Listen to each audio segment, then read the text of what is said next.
بسم اللہ الرحمن الرحیم. ناظرین ویلاگ نمبر ہے 275 اور اس کی آج دوسری قسط ہے. ناظرین ہیڈنگ وہی چل رہا ہے، یعنی مدینہ کی راہ میں. ناظرین مین ہیڈنگ ہے نبی اکرم صلی اللہ علیہ وسلم کی ہجرت. رسول اللہ کے مکان کا گھیراؤ کر لیا گیا. رسول اللہ اپنا گھر چھوڑ دیتے ہیں. گھر سے غار تک کیسے جاتے ہیں، غار کے اندر کیا معاملہ آتا ہے، قریش کی تگ و دو، انہیں کچھ نہیں ملتا تو پھر کیا کرتے ہیں، مدینہ کی راہ میں. یہ ہیڈنگ چل رہا ہے. اس کی پہلی قسط بیان کر چکا ہوں، دوسری قسط آپ کے سامنے رکھنے جا رہا ہوں. پیج ہے 234. ناظرین یہ کتاب جس سے واقعہ ہم آپ کے سامنے رکھ رہے ہیں، اس کتاب کے رائٹر ہیں مولانا صفی الرحمان مبارک پوری. الرحیق المختوم ٹائٹل ہے اس کتاب کا. سیرت النبی صلی اللہ علیہ وسلم پر دنیا بھر میں اول انعام یافتہ یہ کتاب ہے جس سے یہ واقعہ ہم آپ کے سامنے رکھ رہے ہیں. ناظرین رابطہ عالم اسلامی مکہ مکرمہ کے زیر اہتمام منعقدہ سیرت نگاری کے عالمی مقابلے میں اول آنے والی عربی کتاب کا یہ اردو ترجمہ ہے. بسم اللہ الرحمن الرحیم. یسقون من رحیق مختوم، یہ لوگ سر بمور شراب پلائے جائیں گے. بسم اللہ الرحمن الرحیم. وَإِن تُطِيعُوهُ تَهْتَدُوا، اور اگر اس کی فرما برداری کرو گے تو راہ پاؤ گے. نحمدہ ونصلی علی رسولہ الکریم. بسم اللہ الرحمن الرحیم. کبھی صحرا کبھی گلزار ہے مسکن میرا، شہر و ویرانہ میرا، بحر میرا، بن میرا. ویلاگ نمبر ہے 275 اور دوسری قسط ہے ہم آپ کے سامنے رکھ رہے ہیں. اور اس کا تیسرا پوائنٹ ہے اسی سفر میں حضور اکرم کا گزر محبد خزاعہ کے خیمے سے ہوا. یہ ایک نمایاں اور توانا خاتون تھیں، ہاتھوں میں گھٹنے ڈالے خیمے کے صحن میں بیٹھی تھیں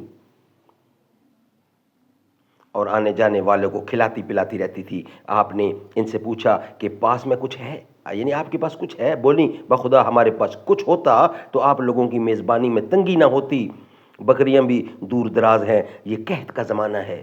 اور رسول اللہ نے دیکھا کہ خیمے کے ایک گوشے میں ایک بکری ہے. فرمایا محبد یہ کیسی بکری ہے؟ بولی اسے کمزوری نے ریوڑ سے پیچھے چھوڑ رکھا ہے. آپ نے دریافت کیا کہ اس میں کچھ دودھ ہے؟ بولی وہ اس سے کہیں زیادہ کمزور ہے. آپ نے فرمایا اجازت ہے کہ اسے دوہ لوں؟ بولی ہاں دوہ لو. میرے ماں باپ تم پر قربان ہو، اگر تمہیں اس میں دودھ دکھائی دے رہا ہے تو ضرور دوہ لو. اس گفتگو کے بعد رسول اللہ نے اس بکری کے تھن پر ہاتھ پھیرا، اللہ کا نام لیا اور دعا کی. بکری نے پاؤں پھیلا دیے، تھن میں بھرپور دودھ اتر آیا. آپ نے محبد کا ایک بڑا سا برتن لیا جو ایک جماعت کو آسودہ کر سکتا تھا، اور اس میں اتنا دوہا کہ جھاگ اوپر آ گیا. پھر محبد کو پلایا. وہ پی کر شکم سیر ہو گئیں تو اپنے ساتھیوں کو پلایا، وہ بھی شکم سیر ہو گئے تو خود پیا. پھر اس برتن میں دوبارہ اتنا دودھ دوہا کہ برتن بھر گیا اور اسے محبد کے پاس چھوڑ کر آگے چل پڑے.